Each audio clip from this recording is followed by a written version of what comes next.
1월 24일 수요일 아침입니다. 오늘도 생명 주신 주님의 말씀으로 은혜가 충만하기를 소망하며 다 함께 20장 찬양하도록 하겠습니다.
하나님께서 오늘 우리에게 주시는 말씀은 마가복음 9장 2절에서 13절까지의 말씀입니다.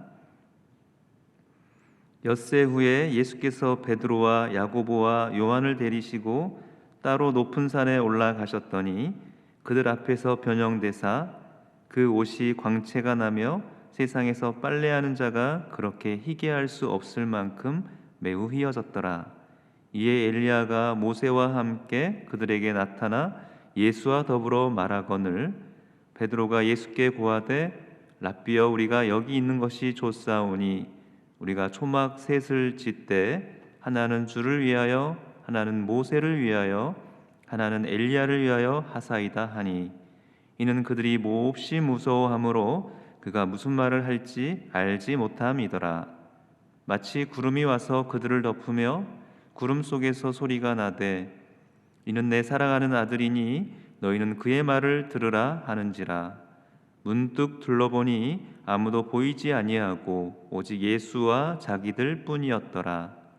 그들이 산에서 내려올 때에 예수께서 경고하시되 인자가 죽은 자 가운데서 살아날 때까지는 본 것을 아무에게도 이르지 말라 하시니 그들이 이 말씀을 마음에 두며 서로 문의하되 죽은 자 가운데서 살아나는 것이 무엇일까 하고 이에 예수께 묻자와 이르되 어찌하여 서기관들이 엘리야가 먼저 와야 하리라 하나이까. 이르시되 엘리야가 과연 먼저 와서 모든 것을 회복하거니와 어찌 인자에 대하여 기록하기를 많은 고난을 받고 멸시를 당하리라 하였느냐. 그러나 내가 너희에게 이르노니 엘리야가 왔으되 기록된 바와 같이 사람들이 함부로 대우하였느니라 하시니라. 아멘. 오늘 말씀은 변화산 사건에 대한 이야기입니다.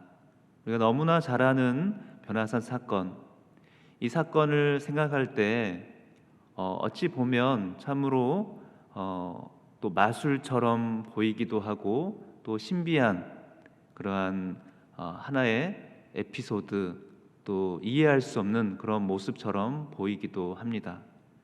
그러나 분명한 것은 이 사건을 통하여서 하나님께서 우리에게 들려주시는 메시지가 있다는 것입니다.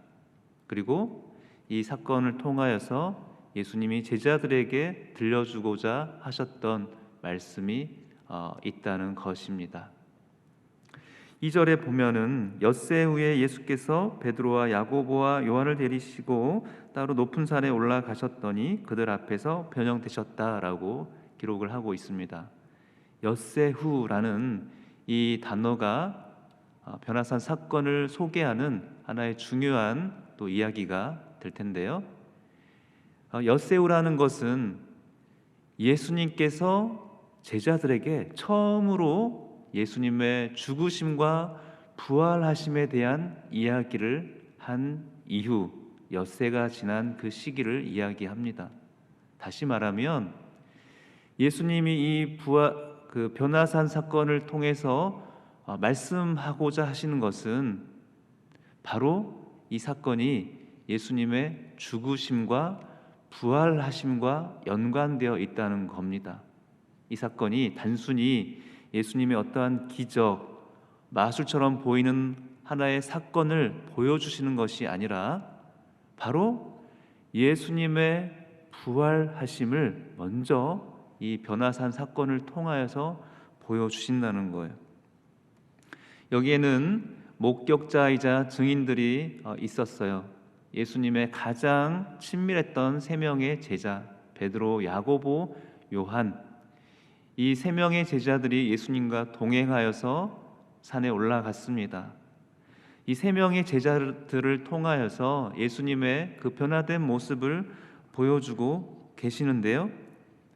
이 세 명의 제자들이 의미가 있는 것은 바로 이들을 통하여서 예수님의 그 부활의 증인, 그리고 예수님의 그 부활의 증인으로서 그 부활 소식을 전하고자 하시는 주님의 그 마음이 담겨 있다는 겁니다. 최소한 어떤 사건을 증언하기 위해서는 두세 명의 증인이 필요한데요. 바로 이 세 명의 제자들을 통하여서 그들로 하여금 예수님의 이 변화된 모습을 나중에 부활하신 이후에 증언하도록 증인으로 그들을 부르셨다는 겁니다. 그 제자들이 증언해야 할 것은 바로 예수님께서 하나님의 아들이시고 하나님의 아들로 이 땅에 오셔서 또한 백성들을, 당신의 자녀들을 구원하신다라는 그러한 사실이었습니다. 예수님이 바로 우리의 생명의 주인 되실 뿐만 아니라 우리를 구원하시기 위한 구원자로 이 땅에 오셨음을 이야기하는 거예요. 예수님이 죽으시고 부활하신 그 목적, 그 이유는 바로 저와 여러분을 구원하기 위함이셨고, 그 구원자로 오신 주님을 증거하고 또한 전하는 자로 제자들을, 또한 저와 여러분들을 부르셨다는 겁니다. 예수님은 산에 올라가셔서 변형되시고 또한 옷에 광채가 보입니다. 매우 희어져서 그렇게 희귀할 수 없을 만큼 희어졌다라고 말씀을 하고 있습니다. 이것은 바로 예수님의 신적인 그러한 모습, 예수님의 신성을 암시하고 있습니다. 세상에서는 그렇게 광채가 날 수 없고 희귀할 수 없는데 예수님이 바로 하나님의 아들이시기에, 예수님 안에 신성이 담겨 있기에 이러한 변형과 옷의 광채와 희게 되는 그러한 모습을 보게 된다라는 것입니다. 그런데 이때 4절에 보니까요, 이에 엘리야가 모세와 함께 그들에게 나타나 예수와 더불어 말하거늘, 예수님만 계신 게 아니었고요. 그 장면을 보니까 모세와 엘리야가 함께 예수님과 대화하는 장면들을 목격합니다. 모세는 율법을 또 상징하고 엘리야는 선지자를 상징한다라고 할 수 있겠는데요. 구약 성경에 율법과 선지자의 대표적인 그러한 상징 인물들인 모세와 엘리야를 등장시켰습니다. 또한 이 모세와 엘리야는 당시 유대인들이 종말에 등장한다고 믿었던 인물들이었습니다. 그래서 이 모세와 엘리야가 주님과 예수님과 대화하는 것은 바로 예수님께서 종말의 때에 오시리라고 약속된 메시아이심을 보여주는 상징적인 그러한 모습 그리고 대화의 장면이라 할 수 있겠습니다. 유대인들이 그토록 기다렸던 메시아로서 예수님이 그들 가운데 찾아오셨음을 보여주고 있어요. 율법과 또한 예언의 완성을 이루실 뿐만 아니라 그들이 그토록 기다렸던 그 메시아를 통하여서 주님께서 그들에게 음성을 들려주시고 또한 그 장면들을 보여주고 계십니다. 이 장면을 목격하고 있던 베드로 역시 참으로 그 깊은 황홀경에 빠져서 예수님께 이런 이야기들을 늘어놓았습니다. 5절 말씀을 보니까요. 베드로가 예수께 고하되 랍비여 우리가 여기 있는 것이 좋사오니 우리가 초막 셋을 짓되 하나는 주를 위하여 하나는 모세를 위하여 하나는 엘리야를 위하여 하사이다 하니. 참으로 엉뚱한 이야기인 것 같습니다.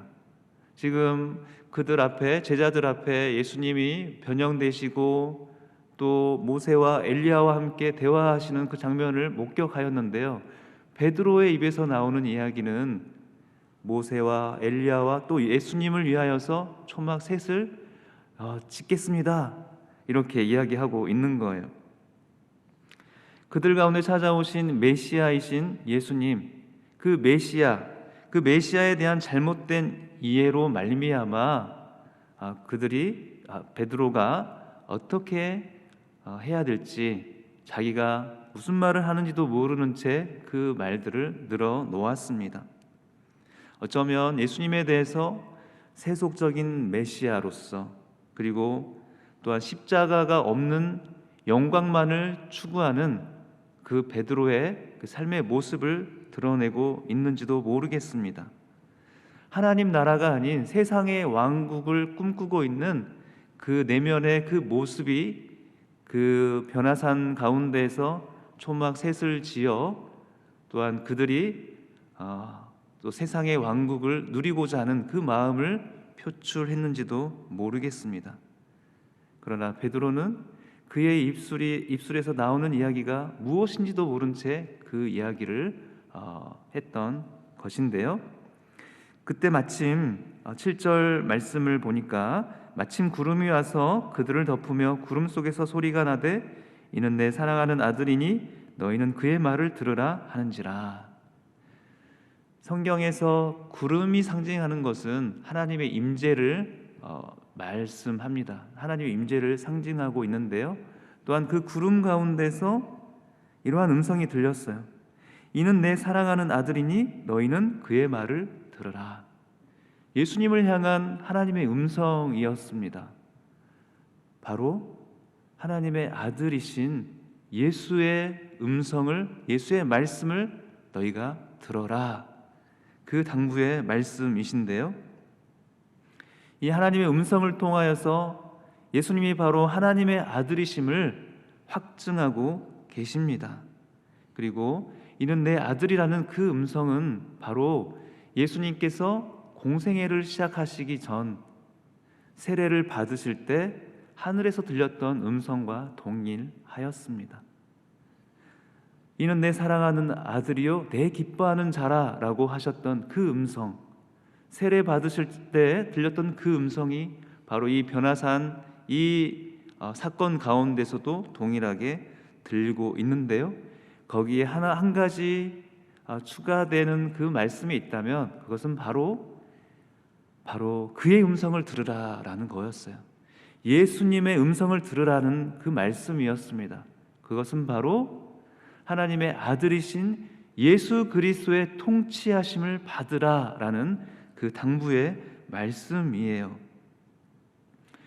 지금 예수님은 이 땅에 구원자로 오셨고 메시아로 오셨는데요.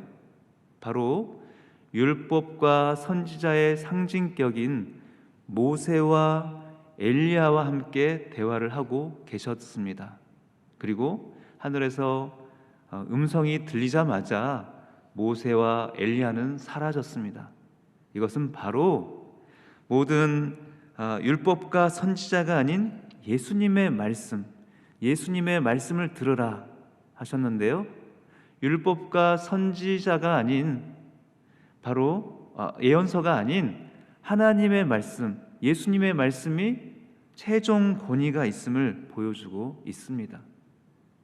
제자들을 통하여서 우리에게 또한 들려주시는 그 음성은 바로 예수님의 말씀이야말로 우리의 삶에 가장 최종적인 권위가 있고, 또한 주님의 그 음성 앞에 우리가 마음을 다하여서 우리의 삶을 드리고 순종하며 나아갈 것을 이 하늘의 음성을 통하여서 들려주고 계신다는 거예요. 그런데 또한 한 가지 또 신비한 것은 바로 이 음성을 듣고 제자들, 베드로를 비롯한 제자들이 큰 혼란과 또한 의문 가운데 놓여져 있는데요. 예수님께서 이렇게 말씀을 하셨습니다. 자, 9절 말씀을 보니까 그들이 산에서 내려올 때 예수께서 경고하시되 인자가 죽은 자 가운데서 살아날 때까지는 본 것을 아무에게도 이르지 말라.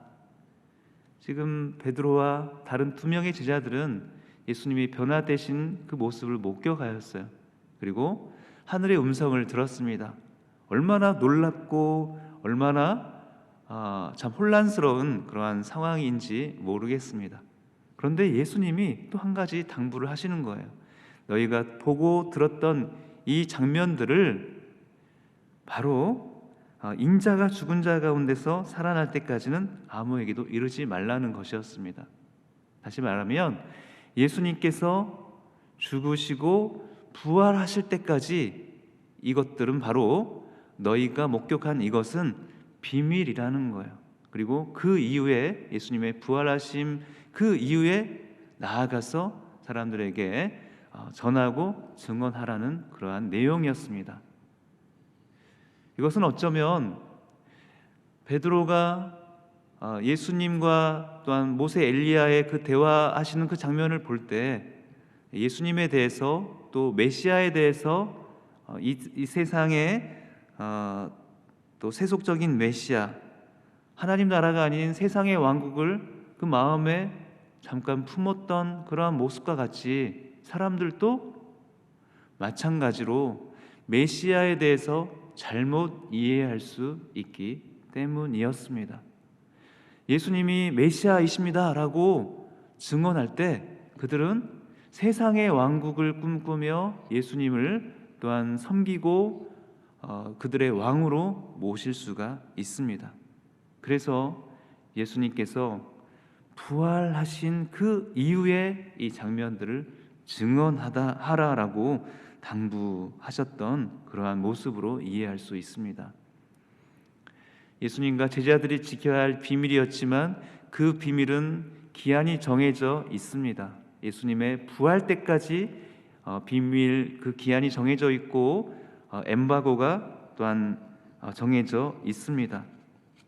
그리고 예수님이 부활하신 이후에는 인격적으로 주님을 만난 그 상황과 그 모습들을 적극적으로 전하고 증언해야 될 그 사명들이 제자들에게 주어져 있다라는 거예요.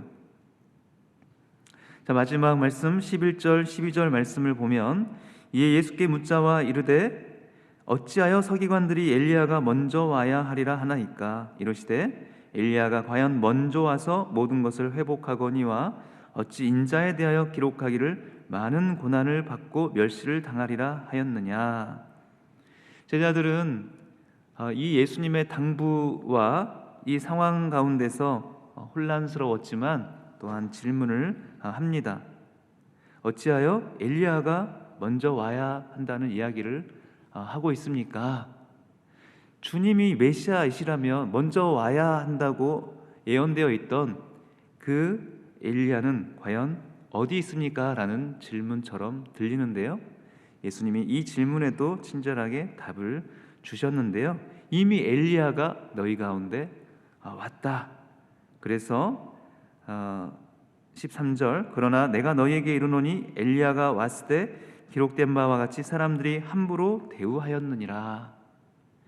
예수님의 이 말씀을 듣고 제자들은 단번에 예수님이 말씀하신 그 엘리야가 바로 세례 요한일 것임을 이해했을 것입니다. 세례 요한이 먼저 와서 예수님의 그 길을 평탄하게 하고 예수님을 증언하였는데요, 사람들은 그 세례 요한을 또한 함부로 대하였고 또 그렇게 함부로 대하였던 그 모습을 볼 수가 있습니다. 구약 성경이 예언한 그 엘리야는 바로 세례 요한이고요, 세례 요한이 이곳에 먼저 오므로, 땅에 오므로 이미 종말의 과정이 진행되고 있음을 주님께서 말씀하고 계십니다. 또한 예수님의 죽으심과 부활하심으로 하나님 나라가 시작될 것을 제자들에게 보여주고 계십니다. 사랑하는 여러분, 오늘 이 변화산 사건은 다시 정리해서 말씀을 드리면 예수님의 그 부활에 대한 이야기이고, 또한 예수님의 그 부활하심으로 말미암아 하나님 나라가 시작되었음을 우리에게 보여주고 있습니다. 종말의 때는 멀리 있는 것이 아니라 이미 지금 우리와 함께 있습니다. 그리고 이미 우리에게 찾아온 이 종말의 시간, 하나님의 그 나라, 하나님의 그 시간 가운데 우리는 하나님의 그 영광 앞에 서서 또한 주님과 동행하며 살아가는 우리의 삶이 되기를 소망합니다. 제자들은 예수님의 부활하심을 지금 이 장면에서는 알지 못했지만 이후에 알게 되고 목격하고 또 깨닫게 되었습니다. 우리도 예수님의 죽으심과 부활하심에 대해서 너무나 잘 알고 있습니다. 우리의 삶이 참으로 하나님이 다스리시고 하나님이 이끌어 가시는 하나님 나라가 충만한 우리의 삶이 되기를 소망합니다. 또한 그리하여서 하나님께서 또한 하늘의 구름 속에서 들려주셨던 음성과 같이 예수님의 말씀에 굴복하고 순종하여서 예수님의 그 말씀에 우리 인생의 최종 권위를 두고 살아가며 날마다 주님의 은혜가 충만한 우리의 삶이 되기를 간절히 소망합니다.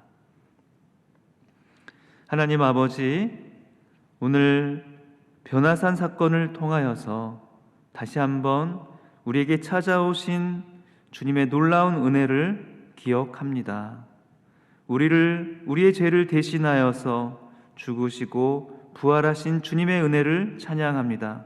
예수 그리스도의 그 말씀 앞에 우리가 날마다 나아가며 주님의 그 말씀 앞에 순종하며 살아가기를 소망합니다. 이미 우리에게 찾아오신 하나님의 나라를 우리가 날마다 누리게 하여 주시고 예수님과 매일 매순간 시시마다 동행하며 나아가는 우리의 삶이 되게 하여 주옵소서. 그리하여서 이 예수님의 제자들과 같이 예수님의 부활을 증거하고 증언하는 증인으로서의 삶을 살아가는 우리가 되게 하여 주옵소서. 예수님 이름으로 감사하며 기도합니다. 아멘. 하늘에 계신 우리 아버지, 아버지의 이름을 거룩하게 하시며 아버지의 나라가 오게 하시며 아버지의 뜻이 하늘에서와 같이 땅에서도 이루어지게 하소서. 오늘 우리에게 일용할 양식을 주시고 우리가 우리에게 잘못한 사람을 용서하여 준 것 같이 우리 죄를 용서하여 주시고 우리를 시험에 빠지지 않게 하시고 악에서 구하소서. 나라와 권능과 영광이 영원히 아버지의 것입니다. 아멘.